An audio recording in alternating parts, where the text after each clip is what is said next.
अफगानिस्तान में तालिबान की हुकूमत आने के बाद चंद घंटे के लिए खुलने वाले बच्चियों के स्कूल को एक बार फिर बंद कर दिया गया है, जिसकी आलमी सतह पर शदीद मजम्मत की जा रही है। इस सिस्टम में अमेरिका समेत यूरोपीय यूनियन और दीगर ममालिक का कहना है कि तालिबान ने जो वादे किए थे वो पूरा करते हुए दिखाई नहीं देते। बच्चियों के स्कूल की बंदिश पर आलमी सतह पर तशवीश पाई जाती है। तालिबान की तरफ से ऐलान किया गया था कि गर्ल्स हाई स्कूल्स को दोबारा ओपन कर दिया जाएगा और ये अहकामात भी जारी हुए। चंद घंटों के लिए स्कूल खुले और उसके बाद अचानक तालिबान का हुक्म आ गया कि स्कूल्स को बंद कर दिया जाए। तालीम के लिए आने वाली तालिबात परेशान हो गई और स्कूल्स में रोती हुई भी दिखाई दी। तालिबात का कहना है कि हम इंजीनियर और डॉक्टर बनना चाहती हैं। क्या औरत होना एक जुर्म है कि हम पर पढ़ लिख नहीं सकती?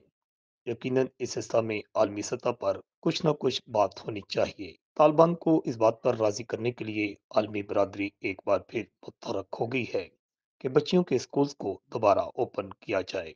रिपोर्ट अल हिजाज न्यूज़।